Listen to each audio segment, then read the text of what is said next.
Halo semuanya, perkenalkan nama saya Muhammad Hafar Ramadan atau bisa dipanggil Ardan dari kelas Public Speaking R yang diampu oleh Bapak Dr. Andes Widiatmo Eka Putra MA dari Prodi Ilmu Komunikasi Untak Surabaya. Oke, sudah ready? Oke, sip.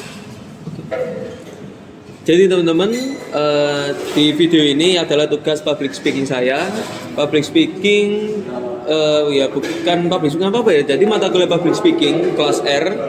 Jadi untuk deskripsi tugasnya itu disuruh membuat video vlog di depan kamera kurang lebih selama 7 menit. Kalau semisal aku buat konsep atau hal-hal yang cukup rumit, mungkin kayaknya akan membutuhkan waktu yang sangat lama, sehingga di sini aku akan membuat satu hal yang mungkin bisa dibilang cukup simpel untuk video ini. Jadi akhirnya aku memutuskan untuk bercerita saja di dalam video. Tapi tenang kok, video ini tidak akan membosankan karena storytelling ini akan saya seling-selingi dengan beberapa footage yang cukup menarik pasti ya untuk disimak. Jadi untuk cerita ini dimulai pada saat aku lulus pondok pada tahun 2020. Ceritanya sini aku mondok dari tahun 2017. Jadi semasa waktu aku SMA itu aku mondok di Pondok Pesantren Gading Mangu Perak Jombang. Lebih tepatnya juga bersekolah di SMK Budi Utomo dengan jurusan multimedia.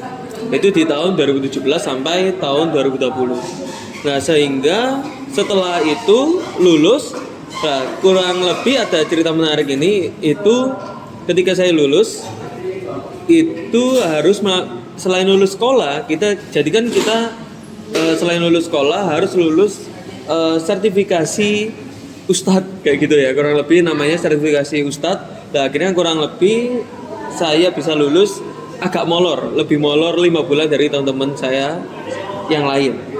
Ketika sudah lulus, saya memutuskan untuk melakukan pengabdian terlebih dahulu sebelum saya melaksanakan kuliah. Jadi pengabdian saya bertempat di Demak, Jawa Tengah. Yang mana di Demak, Jawa Tengah ini itu Demak yang pelosok. Demak tepatnya di Kecamatan Karangawen, perbatasan dengan Kabupaten Grobogan. Jadi cukup pelosok. Jika mungkin kalian tahu, di sana itu mayoritas rumah itu masih berupa bangunan kayu.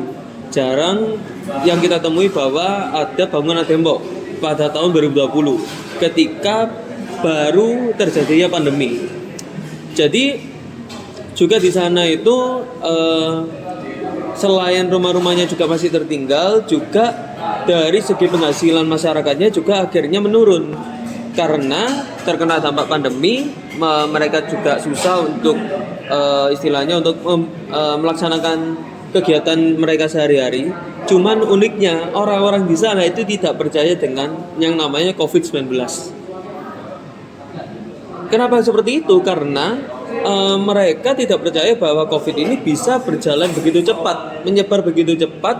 Padahal yang awalnya dari Cina, lebih tepatnya di Wuhan, tiba-tiba di Jakarta, tiba-tiba di sini yang katanya pasiennya sudah terisolasi atau apapun itu. Tapi ternyata pada faktanya di sana mereka tidak percaya dengan adanya COVID-19. Sehingga mereka di sana banyak sekali melanggar peraturan protokol kesehatan pada waktu itu, seperti menggunakan masker, seperti keluar itu kita harus berpakaian lengkap, lengan panjang untuk menutupi diri kita dari virus COVID. Nah, itu mereka jarang melakukan itu. Justru dengan ada arahan caring, misalnya caring untuk berdiam diri bahwa panas matahari, itu mereka jarang sekali mau melakukan itu.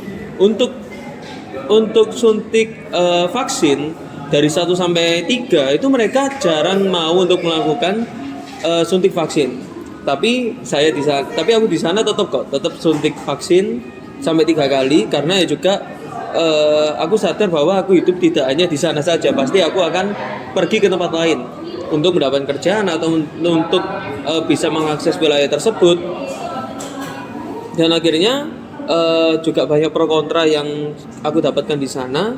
Jadi selama kurang lebih 8 bulan aku hidup di Kabupaten Demak, Jawa Tengah. Jadi selain kalau kita bilang mereka tidak percaya COVID, tidak percaya dengan adanya pandemi, juga di sana ada keunikan lain bahwa jika misalnya kita masih belum misalnya apa ya, banyak masyarakat di sana itu yang lebih percaya dengan kata-kata ustadznya atau kata-kata kiainya, kata-kata ulama setempat daripada peraturan-peraturan yang didirikan oleh pemerintah. Nah, ini menjadi salah satu apa ya, nilai tantangan lebih menurut saya untuk beradaptasi karena pertama saya shock juga masalah COVID. Terus yang kedua saya shock juga masalah mereka tidak mau nurut dengan pemerintah dengan dalih, oh kata gusku, kata ustadku itu tidak baik seperti inilah. Sebagai saya yang lulusan pondok, saya berusaha untuk meluruskan hal tersebut, bahwa urusan yang diambil alih sama kiai atau ambil alih dengan pemerintah itu berbeda. Kalau kiai itu untuk mengurusi agama, mungkin untuk kegiatan-kegiatan agama lah, pemerintah itu untuk mengurusi tentang kegiatan yang bersifat umum atau universal, bisa dibilang peraturan negara. Nah, mereka itu tidak ada mempercayai itu, sehingga aku di sana pun juga repot ketika aku harus melaksanakan tugasku sebagai guru ngaji di sana, guru ngaji anak-anak kecil atau bisa dibilang dengan cabai rawit, itu juga menemukan banyak sekali tantangan yang harus dicapai karena anak-anak kecil saja itu mereka udah nggak percaya dengan adanya COVID, dengan peraturan pemerintah. Apa toh mas, COVID kui hoax. Mereka dengan umur 7 sampai 9 tahun itu sudah berani berbicara seperti itu. Sedangkan aku yang berasal dari kota itu juga merasa aneh. Loh kok bisa ya mereka terkena doktrin seperti ini gitu. Atau bisa dibilang dengan kata lain itu namanya power village power, atau dibilang dengan powernya orang-orang desa, kekuatannya orang-orang desa. Jadi mereka lebih percaya dengan namanya gotong royong daripada bisa dibilang dengan gimmick-gimmick yang dilakukan orang-orang kota. Jadi mereka tidak banyak berbicara, mereka bergerak dengan cepat untuk kompak menolak adanya pandemi di desa yang mereka tempati. Jadi itu menjadi tantangan tersendiri dan mungkin kalau aku lanjut ceritanya bakal sangat seru. Cuma ternyata ini durasinya sudah mulai habis. Jadi intinya tidak semua warga di Indonesia itu percaya dengan adanya pandemi, dan juga mereka mempunyai sisi lain atau mereka mempunyai power atau kekuatan lain yang bisa diunggulkan daripada mayoritas masyarakat di Indonesia.